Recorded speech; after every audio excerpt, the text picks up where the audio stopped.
Hey everyone, Sky here to discuss Black Christmas, the 2019 version, starring Imogen Poots, Elise Shannon, Lily Donahue, Brittany O'Grady, Caleb Eberhardt, and Carrie Elways, and directed by Sophia Takal. Now, before I get into this movie, I should say right now, the reason I put mild language instead of harsh language at the beginning was because this is a PG 13 rated horror movie, which I'm not a big fan of, by the way. And it depends on if I'm going to like this movie or not, but we'll see how that goes. And the fact that it's Black Christmas and the previous two is R-rated, that's going to be a sign that it's going to suck. So let's get into this. While walking home, Hawthorne College student Lindsay is murdered by a trio of masked figures, which, as an opening, I know this is going to be a dumb movie, and that's not a good sign. The rest of Hawthorne College is preparing for the holiday break. Riley Stone, played by Imogen Poots, who's a student at the college's MKE sorority, is still struggling to move on from being raped by DKO fraternity president Brian Huntley, which no one besides her close friends believed her about. And if I were raped, I would call the cops and sue his ass. Her sorority sister Chris, played by Elise Shannon, Marty, played by Lily Donahue, Jessie, played by Brittany O'Grady, and Helena, played by Madeline Adams, are taking part in the DKO talent show, with the dance choreographed by Riley, who used to do ballet, which I didn't buy that. Riley gives Helena her lucky comb, and she'll regret that later in the film. Meanwhile, Chris has drawn the ire of the DKO fraternity of Professor Gelson, played by Carrie Elways, due to her creating a petition requesting that university founder and notorious misogynist Caleb Hawthorne bust is moved away from the main building, and another requesting that Gelson is fired due to his refusal to teach books written by women, which after the 2019 Charlie's Angels, it's getting annoying. While at her job at a coffee shop, Riley learns that Brian will be back in town to oversee the talent show.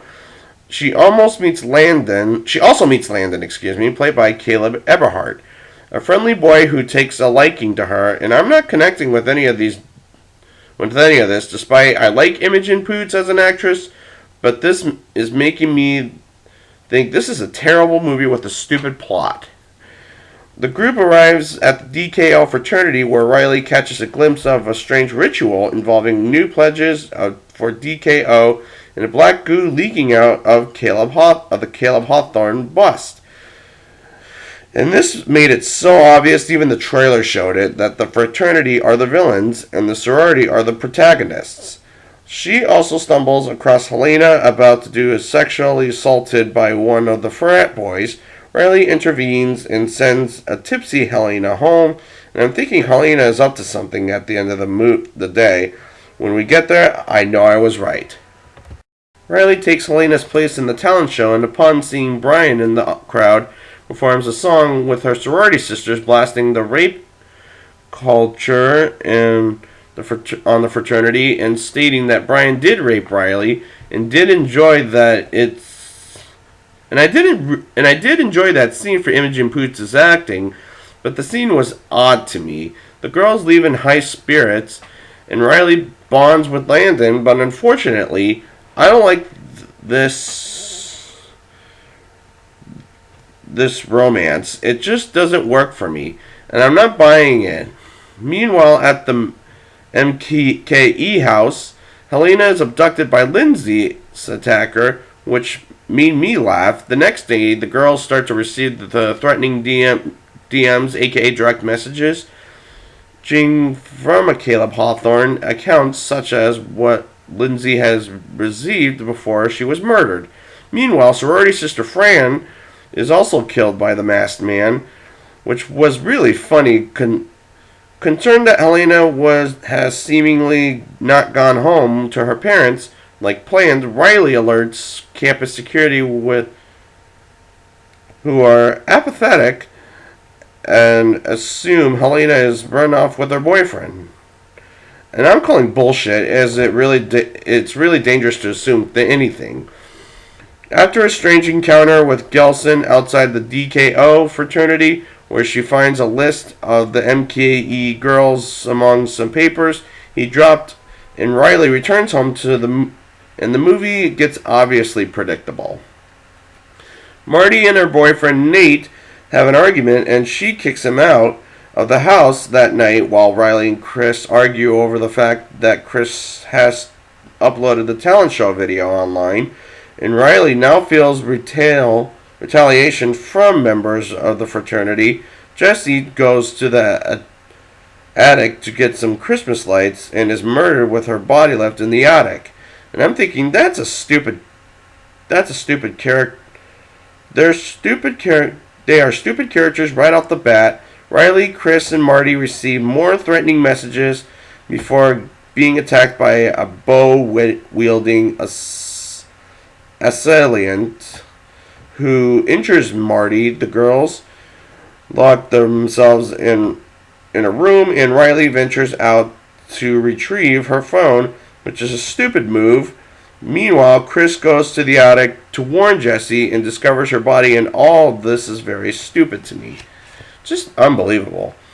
Nate arrives back at the house looking to apologize and is promptly murdered, and for the best. Riley then uses Nate's car's keys and to kill the masked man. She reunites with Chris and Marty, and they are attacked by two other masked men. Marty is gravely wounded, but manages to buy Riley and Chris enough time to hide in the kitchen before dying.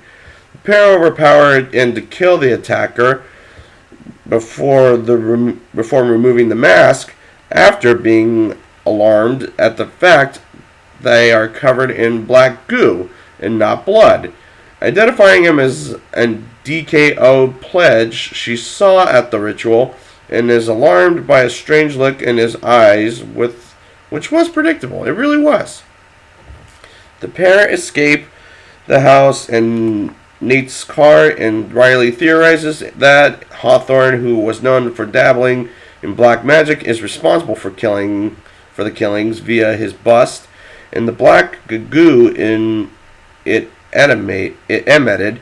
Chris shoots down the idea and suggests they go to the police, but Riley demands they go to the fraternity to fight.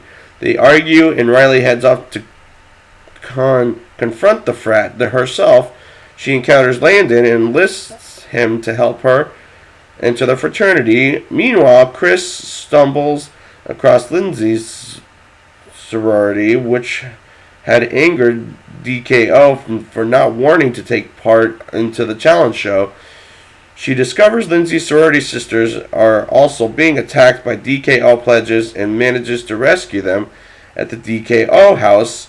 And Riley and Landon break in, but Landon is cornered by the fraternity brothers, who force him to be a pledge. All this is making me laugh, as this isn't very good. Riley witnesses the Hawthorne bus leak the black goo before finding Helena alive and held captive. She rescues Helena before being knocked unconscious, and this is also stupid. It's predictable. Riley awakens to be confronted by Gelson, Brian, and the DKO frat boys, who have brainwashed Landon, which looks more obvious. Gelson explained that after Chris forced the bus relocation to the fraternity discovered Hawthorne's plan involving a spell and the black goo to keep unruly women in check. With all of this is very stupid to me. The goo allows the spirit of Hawthorne to possess the fraternity's pledges and send them out to murder any women that stepped out of line.